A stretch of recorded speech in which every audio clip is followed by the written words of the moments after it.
저는 20살 때 양교회에서 본격적으로 신앙생활을 시작했고 성대부를 통해 신앙훈련을 받았습니다. 간호사로 병원 입사를 목표하며 교대 근무를 하더라도 신앙을 잘 지키겠다는 마음으로 준비했었습니다. 입사 전에는 근무 때문에 교회 나갈 수 없으면 집에서라도 반드시 주일 성수하자라는 다짐을 했지만 그 다짐은 입사한 지 한 달도 되지 않아 무너지고 말았습니다. 출근 전에 온라인 예배를 드려보기도 했지만 설교를 듣다가 잠들 때가 많았고 퇴근 후 병원 근처 교회를 가도 피곤해서 제대로 예배에 집중하지 못했습니다. 처음에는 예배 생활이 무너지는 것에 마음이 불편했지만 시간이 지나면서 그런 마음조차 사라졌습니다. 교대 근무가 제 신앙을 조금씩 갉아먹고 있다는 걸 느끼게 되었고 하나님께서 이 마음을 보게 하신 것 같았습니다. 물론 교대 근무를 하면서도 신앙을 잘 지키시는 분들이 많지만 저는 믿음이 강한 사람이 아니었기에 주일 성수할 수 있는 직장에 대해 깊이 고민하게 되었습니다. 이후 저는 건강보험공단에 도전해봐야겠다는 생각이 들었고 조금씩 자격증 준비를 시작했습니다. 2023년 처음 공단에 원서를 넣었을 때 면접까지 가는 기회를 얻었습니다. 그러나 최종에서 탈락했고 그때는 어린 마음에 하나님을 많이 원망했습니다. 왜 나에게 이런 시련을 주시는지 이해할 수 없었습니다. 하지만 하나님께서는 제 예배 생활을 돌아보게 하셨습니다. 주의 성수를 위해 이직한다고 말하면서도 정작 예배를 사모하지 않는 제 모습을 깨닫게 하셨습니다. 교회에 나갈 수 있는 상황이었음에도 편하다는 이유로 온라인 예배만 드리려 했던 제 모습을 직면하게 하셨습니다. 그때 저는 진정으로 예배를 사모하는 사람이 되자고 다짐했습니다. 그리고 가산점을 얻기 위해 지원했던 건강보험공단 인턴에 합격하면서 병원을 그만두게 되었습니다. 당시 신혼집 입주와 대출 문제로 좀 경제적인 부담이 컸지만 이상하게 담대함이 있었습니다. 설마 하나님께서 우리를 길바닥에서 재우시는 않겠지 그런 마음으로 퇴사를 했고 감사하게도 대출도 잘 받을 수 있었고 익산시 신혼부부 이자 지원 사업으로 아주 저렴한 이자로 입주를 할 수 있게 되었습니다.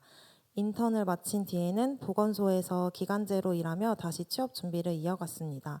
올해 상반기에도 최종 면접까지 갔지만 또 떨어졌습니다. 그러나 그때는 더 이상 하나님을 원망하지 않았습니다. 마침 주일 설교 말씀에서 사도 바울이 전도를 가려 했지만 하나님께서 길을 막으셨고 그럼에도 원망하지 않고 돌아가 하나님의 선하심을 따랐다는 말씀을 듣고 저도 주일 성수를 회복하고자 믿음으로 도전한 것이기에 하나님께서 결국 선하게 인도하실 것이라는 확신이 생겼습니다. 또 하반기 취업을 준비하면서 새가족반과 성신반까지 병행하느라 정신없는 날들이었지만 필기 시험을 앞두고 한 달 동안은 퇴근 후 매일같이 스터디 카페에서 밤 9시부터 12시까지 공부했습니다. 지치는 순간도 많았고 이번에 떨어지면 다시 병원으로 돌아가야지 라는 그런 흔들림도 있었지만 기도와 말씀으로 버텨냈습니다. 특히 염려하지 말라고 말씀하셨던 전특세 말씀이 큰 힘이 되었습니다. 저는 사실 자격증 공부나 필기시험은 자신이 있었지만 면접이 항상 걱정이었습니다. 말을 조리 있게 하지 못해서 늘 두려웠습니다. 그런데 수요 예배 때 내가 부족할수록 하나님이 능력을 더하신다는 그 말씀이 생각이 났습니다. 하나님이 허락하신 길이라면 능력을 더해주시라고 믿게 되었습니다. 그리고 마침 면접 전형도 3배수에서 2.5배수가 되고 올해 하반기에는 2배수까지 내려가면서 한 명만 이기면 되는 구조가 되었습니다. 그 사실만으로도 저는 큰 용기가 생겼습니다. 그리고 면접 준비 과정에서 컨설팅을 받았는데 면접에서는 절대 꾸미거나 거짓말하면 안 된다. 있는 그대로의 당신이 이미 좋은 사람이라는 말을 들었습니다. 저는 그동안 제 경험을 약간 과장하고 거짓말을 하면서 면접 답변을 준비했습니다. 하지만 그럴 필요 없이 저는 하나님의 말씀으로 그리고 교회의 가르침을 받으며 직장에서 늘 정직하고 성실하게 일했고 병원에서 일할 땐 환자의 입장에서 늘 배려했고 어디서든 솔선수범하며 성실하게 살아온 제 모습 자체가 이미 좋은 사람이다라고 생각하게 되었습니다. 그래서 있는 그대로 솔직하게 답변을 준비했고 놀랍게도 말이 조리 있게 나오기 시작했습니다.